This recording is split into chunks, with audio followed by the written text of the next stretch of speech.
향해서 너무 기쁘시대. 하나님께서 너무 좋으시대. 나의 손을 잡고 너의 손을 잡고 함께 걷고 싶으시대.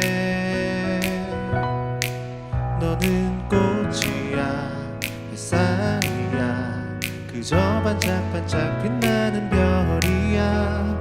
너는 꽃이야 햇살이야 매일매일 예쁜 너야. 너는 자유해 널 기대해 너무나 귀하고 너무나 사랑해. 너를 축복해 늘 기도해 오늘도 내일도 사랑해. 너는 꽃이야 햇살이야 그저 반짝반짝 빛나는 별이야. 너는 꽃이야 햇살이야 매일매일 예쁜 너야. 너는 자유해 널 기대해 너무나 귀하고 너무나 사랑해. 너를 축복해 늘 기도해 오늘도 내일도 사랑해. 이스라엘 자손들아, 여호와께서 너희에 대하여 이르시는 이 말씀을 들으라. 애굽 땅에서 인도하여 올리신 모든 족속에 대하여 이르시기를 내가 땅의 모든 족속 가운데 너희만을 알았나니 그러므로 내가 너희 모든 죄악을 너희에게 보응하리라 하셨나니 두 사람이 뜻이 같지 않은데 어찌 동행하겠으며 사자가 움킨 것이 없는데 어찌 수풀에서 부르짖겠으며 젊은 사자가 잡은 것이 없는데 어찌 굴에서 소리를 내겠느냐. 덫을 땅에 놓지 않았는데 새가 어찌 거기 치이겠으며 잡힌 것이 없는데 덫이 어찌 땅에서 튀겠느냐. 성읍에서 나팔이 울리는데 백성이 어찌 두려워하지 아니하겠으며 여호와의 행하심이 없는데 재앙이 어찌 성읍에 임하겠느냐. 주 여호와께서는 자기의 비밀을 그 종 선지자들에게 보이지 아니하시고는 결코 행하심이 없으시리라. 사자가 부르짖은즉 누가 두려워하지 아니하겠느냐. 주 여호와께서 말씀하신즉 누가 예언하지 아니하겠느냐. 자, 아모스서 3장부터 이제 6장은 아모스의 메시지 선포의 직접적 대상이 되는 이 북이스라엘을 향한 연속적인 심판의 또 경고의 이런 예언이 담겨 있습니다. 자, 오늘 이 3장 1절에서 2절은 이 땅의 모든 족속들 중에서 유일하게 택하시고 또 애굽에서 건지신 이 이스라엘이 이 하나님의 은혜와 이 하나님의 사랑을 배신하고 배은망덕한 이 삶을 일삼게 되어서 그 이스라엘을 향해 심판할 것을 작정하시는 말씀이 이제 선포되어지고 있고요. 또 이어지는 이제 3절에서 8절 이것은 이제 9가지의 질문과 또 하나의 명제를 통해서 이 북이스라엘을 심판해야 하는 이 당위성에 대해서 말해주고 있습니다. 자, 1절 이스라엘 자손아 여호와께서 너희에 대하여 이르시는 이 말씀을 들으라. 애굽 땅에서 인도하여 올리신 모든 족속에 대하여 이르시기를 내가 땅의 모든 족속 가운데 너희만을 알았나니 그러므로 내가 너희 모든 죄악을 너희에게 보응하리라 하셨나니. 자, 너희는 들으라. 이제 들으라 하는 명령으로 이제 시작되고 있습니다. 애굽 땅에서 인도하여 올리신 모든 족속에 대하여 이르시기를 내가 땅의 모든 족속 가운데 너희만 알았다. 그러니까 하나님이 너희만 알았다. 다른 민족을 모르실까요? 아니죠. 1장에서 하나님은 얘기했죠. 그 이방 민족까지 이방 모든 민족을 다 알고 계시고 모든 민족에 대해서 관심을 갖고 계십니다. 그래서 각 민족마다 하나님이 또 심판하시는 거죠. 그런데 여기서 지금 너희만 알고 있다라고 하는 것은 이게 정말 시적 표현이죠. 이스라엘과 특별한 언약 관계에 있다라는 말씀입니다. 은유죠, 은유. 자, 하나님은 다른 민족을 택하신 적이 없고 이스라엘 백성만 택하셨고 또 다른 족속을 사랑하신 것이 아니라 이스라엘만 특별히 사랑하셨다라는 거, 그것을 강조하는 거죠. 그렇기 때문에 이들의 죄악을 보응하시겠다라고 말씀을 하셨습니다. 특별한 사랑을 받는다고 해서 의무가 없는 건 아니죠. 그러니까 이스라엘은 하나님의 율법을 받은 자로서 하나님이 주신 이 약속에 들어가서 자, 그 땅에서 약속의 땅에서 하나님의 공의와 하나님의 공평을 이스라엘을 통해서 드러내면서 살아야 할 의무가 있는 겁니다. 그들은 하나님이 주신 은혜에 감사하고 또 마땅히 의와 공평을 드러내야 하는 삶을 하나님 앞에 열매로 올려드리는 삶을 살아야 했고, 그러면서 다른 민족들에게도 하나님이 오직 유일한 여호와 하나님이다 라고 하는 것을 보여주면서 이 다른 민족들이 다 하나님을 섬기도록 해야 하는 의무가 그들에게 있었어요. 그런데 이들은 그것을 하지 못했습니다. 그래서 이스라엘은 그에 따른 처벌을 받는 것이 마땅한 거죠. 특별한 사랑 관계 가운데 있기 때문에 더더욱 그에 맞는 보응을 받아야 된다라는 것이죠. 그러면서 이제 3절부터 이제 질문이 나오는 건데, 자, 이 질문에 답하는 것은 그렇게 어려운 것이 아니에요. 굉장히 단순한 질문입니다. 두 사람이 뜻이 같지 않은데 어찌 동행하겠으며, 그러니까 뜻이 같지 않으니까 동행하지 못하는 거죠. 사자가 움킨 것이 없는데 어찌 수풀에서 부르짖겠으며, 그러니까 움킨 것이 없는데 부르짖지 않는다라는 거죠. 젊은 사자가 잡은 것이 없는데 어찌 굴에서 소리를 내겠느냐. 잡은 것이 없으면 소리 내지 않겠죠. 덫을 땅에 놓지 않았는데 새가 어찌 거기 차이겠으며, 덫이 없는데 어떻게 걸리겠습니까? 잡힌 것이 없는데 어떻게 덫이 땅에서 튀어오르겠습니까? 잡힌 것이 없으니 덫이 튈 수도 없는 거죠. 자, 성읍에서 나팔이 울리는데 백성이 어찌 두려워하지 아니하겠으며. 자, 나팔이 울리지 않습니다. 그 나팔은 보통 언제 울리냐면 전쟁의 소식이나 뭐 적군이 쳐들어왔을 때 경고 메시지로 주는 게 또 나팔이니까, 나팔 소리가 없는데 왜 두려워하겠습니까? 근데 나팔이 울리면 또 두려워하지 않을 사람이 또 어디 있겠습니까? 자, 여호와의 행하심이 없는데 재앙이 어찌 성읍에 임하겠느냐. 여호와께서 행하시지 않으면 재앙이 없는 거죠. 사자가 부르짖은즉 누가 두려워하지 아니하겠느냐. 사자가 부르짖으면 두려워하는 겁니다. 자, 주 여호와께서 말씀하신즉 누가 예언하지 아니하겠느냐. 하나님이 말씀하시면 예언하지 않을 사람도 없다라는 거죠. 자, 이 9가지 질문을 보면 이 공통점은 이겁니다. 어느 것 하나도 우연히 발생하는 것이 없다라는 거죠. 원인이 있으니까 결과가 또 있는 겁니다. 자, 여호와의 행하심이 있으니까 재앙이 성읍에 임하는 거고요. 사자가 부르짖으니까 두려워 떠는 거고요. 여호와께서 말씀을 하시니까 예언하는 거죠. 그러니까 이런 식으로 다 원인이 있고 다 그에 따른 일의 결과가 있는데, 하나님께서 이 이스라엘을 심판하시는 이유, 이 이유도 어떤 뭐 원인도 없이 뭐 갑자기 하나님의 마음이 바뀌어서 심판하시느냐? 그게 아니라 이스라엘의 죄가 원인이 있다라는 겁니다. 이스라엘이 죄를 범했기 때문에 하나님도 마땅히 그들을 심판하신다라는 것을 지금 말하고 있는 겁니다. 자, 그런데 하나님도 뭐 심판을 뭐 갑작스럽게 내리시지 않는 것이 이제 7절을 보면 이제 명확하게 나오는데요. 주 여호와께서는 자기의 비밀을 그 종 선지자들에게 보이지 아니하시고는 결코 행하심이 없으시리라. 자, 6절에서 성읍에서 나팔이 울리는데 백성이 어찌 두려워하지 아니하겠으며 여호와의 행하심이 없는데 재앙이 어찌 성읍에 임하겠느냐.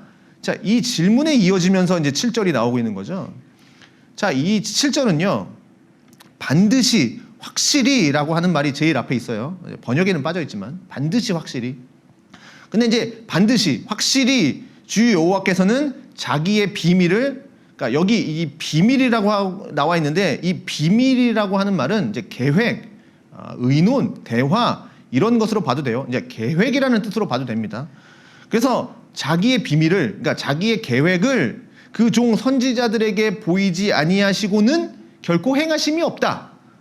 그러니 하나님이 당신의 계획을 반드시 확실히 당신의 종인 선지자들에게 보여주지 않고서는 일을 하시는 법이 없다. 즉 당신의 종인 선지자들에게는 하나님의 계획을 반드시 미리 알려주시고 보여주시고 그런 다음에 일을 행하신다라는 겁니다. 그래서 하나님의 계획이 모두에게는 다 감추어져 있으니 사실은 이제 비밀이죠. 그러나 선지자들에게는 그것이 보여졌으니 또 그것이 또 비밀은 또 아니죠. 그 하나님의 계획을 보게 된 거예요. 그러나 그 하나님의 계획을 보지 못한 자들에게는 또 여전히 감춰져 있으니까 이 또 비밀이 되는 거고, 그러니 선지자들은 하나님의 계획을 보게 되었으니 그것을 어떻게 해요? 선포하는 사람이죠. 사람들에게 알려주는 거죠. 그래서 이 아모스도 지금 1장, 2장 이렇게 봤는데, 지금까지 그 1장, 2장에 나왔던 그 예언했던 예언들, 각 민족에 대한 예언들, 그리고 유다와 이스라엘에 대한 그 심판의 예언이 그저 그냥 자신의 상상 속에서, 그냥 생각 속에서 만들어낸 것이 아니고 자신의 희망사항을 말하는 것도 아니죠. 저들이 저렇게 악하게 사니 하나님이 심판하셔야지, 그런 내용이 아니라 이 아모스 선지자도 하나님의 계획을 보았던 겁니다. 하나님이 미리 알려주신 하나님의 뜻을 본 거예요. 그에게 이 하나님의 뜻과 이 계획은 더 이상 하나님의 비밀이 아니죠. 아모스가 알게 되었으니까. 그런데 아직 많은 사람들은 뭡니까? 이것이 비밀과도 같죠. 알려지지 않았으니까. 선지자는 이제 미리 보게 된 하나님의 계획을 여전히 사람들에게는 이제 비밀로 남아있는 그 메시지를 선지자는 전해야 하는 것이고, 그것이 선지자의 사명이다라는 것을 이제 오늘 말씀을 통해서 보게 되어지는 겁니다. 자, 적용하겠습니다. 우선 하나님과 이스라엘의 특별한 관계를 좀 생각해 보겠습니다. 하나님은 이스라엘을 특별하게 대하셨습니다. 애굽 땅에서 인도하여 올릴 때에도 또 하나님은 이스라엘을 매우 특별하게 여기셨죠. 그래서 모르시는 것이 없으신 이 전지하신 하나님께서 내가 너희만을 안다라고 하실 정도로 그렇게 이스라엘을 좀 특별히 생각하시고, 또 이스라엘과 특별한 언약을 맺으시고, 또 이스라엘을 특별한 소유로 삼으셨습니다. 사랑은요, 소중하게 여겨요.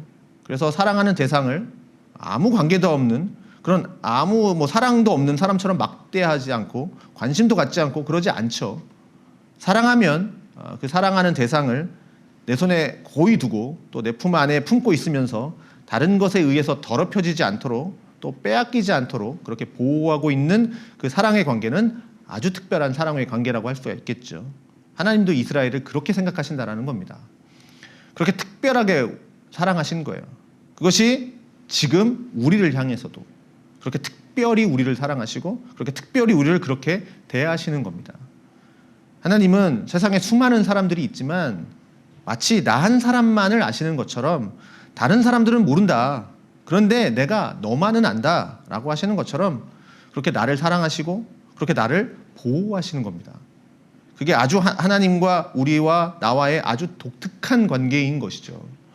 그렇다고 한다면 이 하나님의 사랑을 받는, 하나님의 특별한 사랑을 받는 자라고 한다면 하나님 앞에서 어떠한 사람으로 우리가 서 있어야 할까요?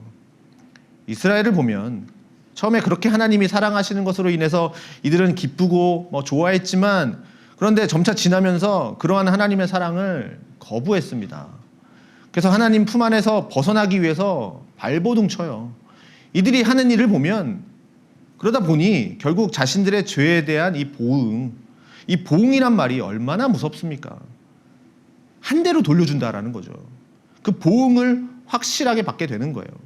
하나님의 사랑을 거절하고 있으니까. 자, 우리는 그러한 어리석은 자의 길을 따라가지 않게 되기를 바랍니다. 하나님이 이 수많은 사람 중에서 나 한 사람만을 아시는 것처럼 그렇게 우리도 하나님만 아는 사람이 되었으면 좋겠고요. 그래서 하나님만 사랑하고 하나님과 아주 특별한 관계 속에서 그 사랑을 누리는 사람들로 살아가게 되면 좋겠습니다. 자, 또 하나는요, 이 아모스의 사명입니다. 자, 아모스는 하나님의 계획하심을 보았습니다. 하나님은 미리 알려주셨어요. 그렇게 하나님의 뜻을 보게 되었으니 잠잠히 있을 수가 없겠죠. 사자가 부르짖은즉 누가 두려워하지 않겠는가? 여호와께서 말씀을 하셨는데 누가 예언하지 않겠느냐? 이렇게 그 8절의 말씀을 하고 있는 것처럼, 자, 하나님의 말씀을 들은 사람이, 그리고 그 말씀을 본 사람이 보이지 아니하시고는 이라고 했을 때 보이신다라는 게 계시하신다라는 거잖아요. 드러내 보여주셨다라는 거죠. 하나님의 그 감추어져 있는 그 계획을 하나님이 드러내 보이셔서 계시해 주셔서 그것을 선지자가 보게 되었는데, 그러면 그 말씀을 들은 자가, 그 하나님의 말씀을 본 자가 어찌 두려워하지 않으면서 하나님의 말씀을 무시하면서 살아갈 수 있겠습니까? 정말로 하나님을 사랑하고 하나님의 말씀을 존중히 여기는 자는 그렇게 살아갈 수가 없는 거죠.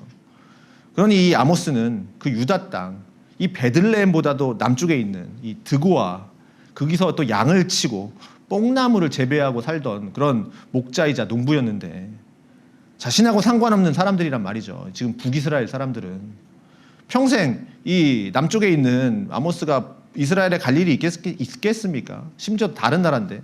그리고 거기 가서 뭐 이런 말을 하고 그러겠습니까?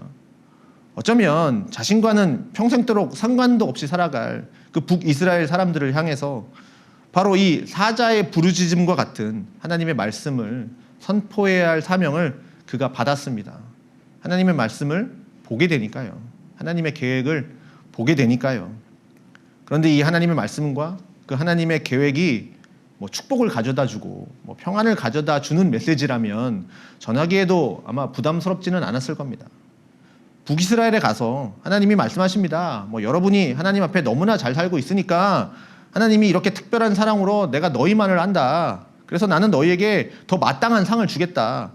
이런 메시지를 전한다면, 뭐 그게 하나님의 계획이었다면 전하는 자도 부담스럽지도 않고 듣는 자도 뭐 남유다에서 우리나라까지 또 이렇게 찾아와서 이런 말씀을 전해주는 그 선지자를 매우 환대해주고 또 환영해주면서 그러면서 또 그 메시지를 들을 건데, 지금 정반대죠.